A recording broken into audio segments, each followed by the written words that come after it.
ಸರ್ವರಿಗೂ ನಮಸ್ಕಾರ. ವ್ಯಕ್ತಿತ್ವ ವಿಕಸನ ಮಾಡಿಕೊಳ್ಳುವುದೇ ಜೀವನ.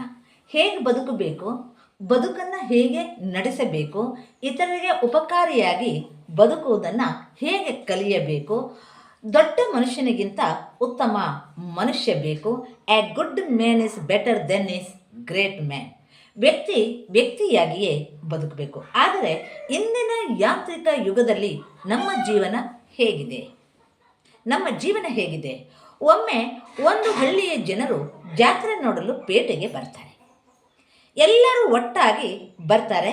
ಜಾತ್ರೆಯನ್ನು ಬೆಳಗಿನಿಂದ ರಾತ್ರಿ 11 ಗಂಟೆಯವರೆಗೆ ವೀಕ್ಷಣೆ ಮಾಡಿ ಮತ್ತೆ ತಿರುಗಿ ತಮ್ಮ ಹಳ್ಳಿಗೆ ಹೋಗುವಾಗ ಆ ಹೋಗುವ ಸ್ಥಳದಲ್ಲಿ ಒಬ್ಬೊಬ್ಬರೇ ಬಂದು ಕೂಡಿ ಎಲ್ಲರೂ ಒಟ್ಟಾದ ಮೇಲೆ ತಮ್ಮ ಹಳ್ಳಿಯ ದಾರಿಯನ್ನು ಹಿಡಿತಾರೆ.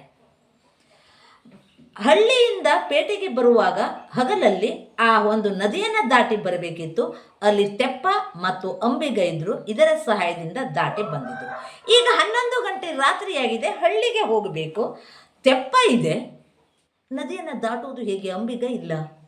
ಆವಾಗ ಅವರಲ್ಲಿ ಒಬ್ಬ ಧೈರ್ಯವಂತ ಹೇಳ್ತಾನೆ, ನನಗೆ ಈ ನದಿಯಲ್ಲಿ ಹುಟ್ಟು ಹಾಕಲಿಕ್ಕೆ ಬರುತ್ತೆ, ನೀವು ಧೈರ್ಯ ಮಾಡಿ ಈ ತೆಪ್ಪದ ಮೇಲೆ ಕುಳಿತುಕೊಳ್ಳಿ. ಅವನ ಮಾತಿಗೆ ಓಗೊಟ್ಟು ಎಲ್ಲರೂ ಆ ತೆಪ್ಪದಲ್ಲಿ ಕುಳಿತುಕೊಳ್ತಾರೆ. ಇವನು ಹುಟ್ಟನ್ನು ಹಾಕಿದ್ದು. ಈ ಜಾತ್ರೆಯನ್ನು ನೋಡಿಕೊಂಡು ಬಂದಂಥ ಈ ತೆಪ್ಪದ ಮೇಲೆ ಕುಳಿತುಕೊಂಡು ತಾವು ನೋಡಿದಂತಹ ಜಾತ್ರೆಯ ವರ್ಣನೆಯನ್ನು ಮಾಡ್ತಾ ಸಮಯದ ಪರಿವೆಯೇ ಇರಲಿಲ್ಲ. ಇತ್ತ ಕಡೆ ಕೋಳಿ ಕೂಗುವ ಸದ್ದು. ಉಷಾ ಕಾಲ. ಅಯ್ಯೋ, ಬೆಳಗಾಯಿತು. ನಮ್ಮ ತೆಪ್ಪ ಇನ್ನು ನದಿಯ ಆ ಕಡೆ ದಡಕ್ಕೆ ಬರಲೇ ಇಲ್ಲವಲ್ಲ ಅಂತ ವಿಚಾರ ಮಾಡ್ತಾರೆ. ಬಂಧುಗಳೇ, ಧೈರ್ಯ ಇದೆ, ಹುಟ್ಟು ಹಾಕುವ ಧೈರ್ಯ ಇದೆ, ಆದರೆ ಸ್ವಲ್ಪ ಎಡವಿದ್ದೇವೆ. ತೆಪ್ಪಕ್ಕೆ ಕಟ್ಟಿದ ಬಳ್ಳಿಯನ್ನು ಬಿಚ್ಚಲಿಲ್ಲ. ಬಂಧುಗಳೇ, ಒಬ್ಬ ಕುಂಟ ಆತ್ಮೀಯ ಫ್ರೆಂಡ್ಸ್. ಬಹಳ ದಿನಗಳ ನಂತರ ಕುಂಟನ ಮನೆಗೆ ಕುರುಡ ಬಂದಿದ್ದಾನೆ. ಅದು ಇದು ಮಾತಾಡ್ತಾ ತಮ್ಮ ಕ್ಷೇಮ ಕುಶಲವನ್ನು ಮಾತನಾಡ್ತಾ ರಾತ್ರಿ ಆಯಿತು. ಈ ಕುರುಡ ಹೇಳ್ತಾನೆ, ಗೆಳೆಯ, ಹೊರಗಡೆ ಕತ್ತಲಾಗಿರ್ಬೋದು, ನಾನೀಗ ಹೇಗೆ ಹೋಗುವುದು? ಬರುವಾಗ ಹಗಲಿತ್ತು.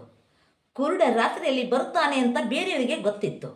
ಈಗ ಹಾಗಲ್ಲ, ನಾನು ರಾತ್ರಿಯಲ್ಲಿ ಹೋಗುವಾಗ ಯಾರಾದರೂ ನನಗೆ ಡಿಕ್ಕಿ ಹೊಡೆದರೆ, ಅದಕ್ಕಾಗಿ ಮಿತ್ರ, ನಿನ್ನಲ್ಲಿ ಒಂದು ಲ್ಯಾಟಿನ್ ಇದೆಯಾ ಅಂತ ಕೇಳ್ತಾನೆ.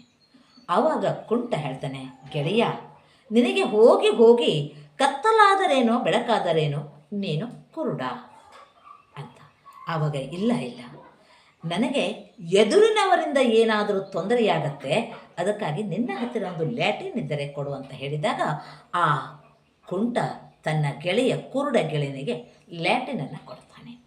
ಧೈರ್ಯದಿಂದ ಈ ಕುರುಡ ಲ್ಯಾಟಿನನ್ನು ಹಿಡಿದುಕೊಂಡು ದಾರಿಯಲ್ಲಿ ಬರ್ತಾ ಇರುವಾಗ ಒಬ್ಬ ಅಸಾಮಿ ಅವನಿಗೆ ಡಿಕ್ಕಿ ಹೊಡಿತಾನೆ. ಡಿಕ್ಕಿ ಹೊಡೆದಾಗ ಕುರುಡ ಕೆಳಗೆ ಬೀಳ್ತಾನೆ. ಬಿದ್ದುಕೊಂಡು ನಂತರ ಕ್ರೋಧದಿಂದ ಸಿಟ್ಟಿನಿಂದ ಹೇಳ್ತಾನೆ, ಓ ಪುಣ್ಯಾತ್ಮ, ದೇವರು ನನಗಂತೂ ಕಣ್ಣನ್ನು ಕೊಟ್ಟಿಲ್ಲ, ನೀನು ಕಣ್ಣಿದ್ದು ನನ್ನನ್ನು ಡಿಕ್ಕಿ ಹೊಡೆದು ಬಿಡಿಸಿದ್ದೀಯಾ, ನಾನು ಹೀಗೆ ಮಾಡುತ್ತೇನೆ ನೀವು ಅಂತ ಹೇಳಿ ಕೈಯಲ್ಲಿ ಲ್ಯಾಟಿನನ್ನು ಹಿಡಿದುಕೊಂಡು ಬಂದಿದ್ದೇನೆ, ಅದರ ಪರಿಜ್ಞಾನವು ನಿನಗೆ ಇಲ್ಲವೇ ಅಂತ ಕೇಳ್ತಾನೆ. ಆವಾಗ ಆ ಅಸಾಮಿ, ಗೆಳೆಯ, ದೇವರು ನನಗೆ ಕಣ್ಣನ್ನು ಕೊಟ್ಟಿದ್ದಾನೆ ನಿಜ, ನೀನು ಕುರುಡ ನಿಜ, ಕೈಯಲ್ಲಿ ಲ್ಯಾಟಿನ್ ಹಿಡಿದಿದ್ದು ನಿಜ, ಆದರೆ ಆ ಲ್ಯಾಟಿನಿನಲ್ಲಿ ಒಂದು ಬತ್ತಿಯನ್ನು ಹಚ್ಚಿಕೊಂಡಿದ್ರೆ, ದೀಪವನ್ನು ಹಚ್ಚಿಕೊಂಡಿದ್ರೆ, ನಾನು ಬರುವಾಗ ನೀನು ನನಗೆ ಕಾಣ್ತಾ ಇದ್ದೆ. ನಿನ್ನ ಕೈಯಲ್ಲಿರುವ ದೀಪವನ್ನು ನೋಡಿ ಇಲ್ಲೊಬ್ಬ ವ್ಯಕ್ತಿ ಬರ್ತಾ ಇದ್ದಾನೆ ಅಂತ ಅನಿಸ್ತಿತ್ತು. ಕತ್ತಲಲ್ಲಿ ನನಗೆ ಕಾಣಲಿಲ್ಲ, ವಿನಾಕಾರಣ ನಾನು ನಿನಗೆ ಡಿಕ್ಕಿ ಹೊಡೆಯಲಿಲ್ಲ ಅಂತ ಹೇಳ್ತಾನೆ. ಬಂಧುಗಳೇ, ನಮಗೆ ಈ ರೀತಿಯಾಗಿ ಬದುಕಬೇಕೆನ್ನುವ ಎಲ್ಲವೂ ನಮಗೆ ಗೊತ್ತಿದೆ, ಕುಶಲ ಕಲೆಗಳು ಗೊತ್ತಿವೆ. ಆದರೆ ಸಣ್ಣ ತಪ್ಪುಗಳನ್ನಾಗಿ ಮಾಡಿ ನಮ್ಮನ್ನು ನಾವೇ ನಗೆಪಾಟಲಿಗೆ ಈಡು ಮಾಡಿಕೊಳ್ತಾ ಇದ್ದೇವೆ. ಇಂದು ಜಗತ್ತಿನಲ್ಲೆಲ್ಲೆಡೆ ಅಶಾಂತಿ, ಆತಂಕ ತುಂಬಿಕೊಂಡು ಮನುಷ್ಯನ ಜೀವನದಲ್ಲಿ ಅನಿಶ್ಚಿತತೆಯ ಕಂದಕವನ್ನೇ ನೆಲೆಗೊಳಿಸಿವೆ. ಜೀವನದೊಳಗಿನ ಸಾಮರಸ್ಯದ ಮೈತ್ರಿಯ ಭಾವನೆಗಳು ಇಂದು ದೂರವಾಗಿ ಮಾನವನ ಮನದ ಅಂತರಾಳದಲ್ಲಿ ತಮ್ಮ ಪ್ರವೃತ್ತಿಯ ಕೋಪ, ದ್ವೇಷ, ಅಸೂಯೆ, ಅಜ್ಞಾನ, ಮಾಯೆಗಳು ಮನೆ ಮಾಡಿ ಸಾತ್ವಿಕ ಗುಣಗಳಾದ ಶಾಂತಿ, ಸಹನೆ, ಪ್ರೀತಿ, ವಿಶ್ವಾಸ, ಸಹಕಾರ ಮನೋಭಾವಗಳು ದೂರ ಆಗ್ತಾ ಇವೆ.